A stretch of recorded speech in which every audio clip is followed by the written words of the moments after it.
Hello everyone! In this session, we will introduce the new features of Roflow, launching in Q4 of 2024. This session will cover 5 main parts: optimization of the project sharing mechanism, updates to project settings, introduction of new modules, service data updates, and important notes. Let's start with the optimization of the project sharing mechanism. We've refined the project sharing mechanism. Previously, sharing a project allowed group members to co-edit by default. Now, sharing grants view-only access by default, and editing permissions must be explicitly enabled. Editing permissions can be granted individually, but only after their group has been given view-only access. To protect projects from unauthorized changes, only the project creator can configure sharing and grant editing permissions. Next, let's discuss updates to project settings, including adding project shortcuts, slow speech tones, switching to a list view mode in the project list, and enhanced search functionality. Project shortcuts provide a quick way to open Roflow projects, appearing in the robot's app menu. From the advanced settings page of a Roflow project, users can enable this feature, assign a shortcut name, and upload an icon. Vendors can set up Roflow projects with shortcuts for streamlined operation, mimicking a dedicated app experience. We've updated the robot's speech tone options.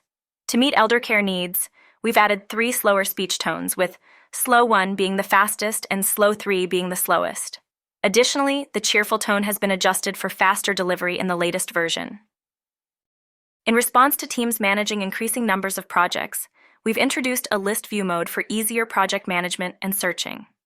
This mode allows sorting by various criteria, such as project name, execution status, and sharing status. Previously, projects could only be filtered by creator. In this update, we've added a composite search bar that supports searching by name or ID while retaining previous filter options.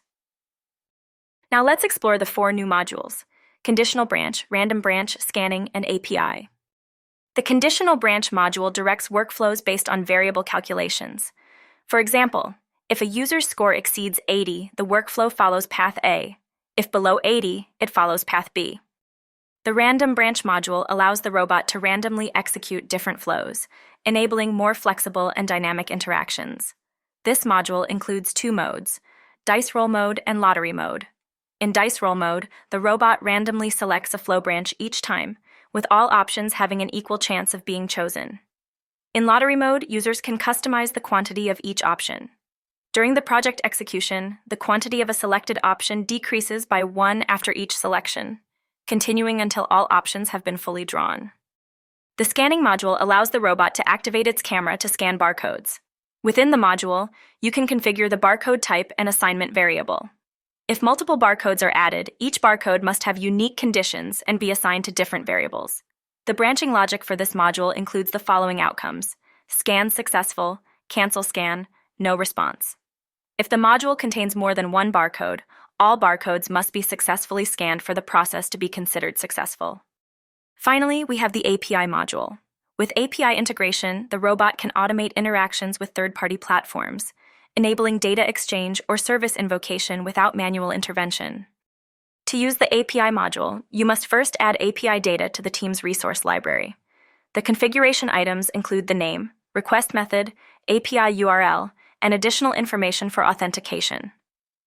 Once configured, the API module can be utilized in the workflow. When this module is executed, the system sends the configured data to the target API. The target API processes the data and returns the desired result.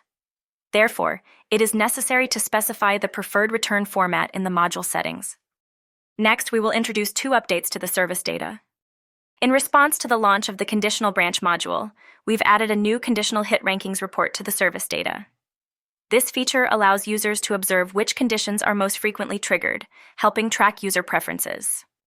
Additionally, within the Process Flow Interactivity report, we now allow users to customize modules. This enables you to analyze the interaction rate of specific modules. Lastly, let's cover some important notes. We've identified limitations for YouTube playback on the robot. Content such as children-specific videos, age-restricted material, or copyrighted videos cannot be played via a YouTube link on the robot. To address this, we recommend uploading such videos to the Roflow resource library and then using them in the Media and Tools module. Congratulations on learning the new features introduced in Roflow for Q4 2024. For more tutorials, please scan the QR code to continue learning at the newest support.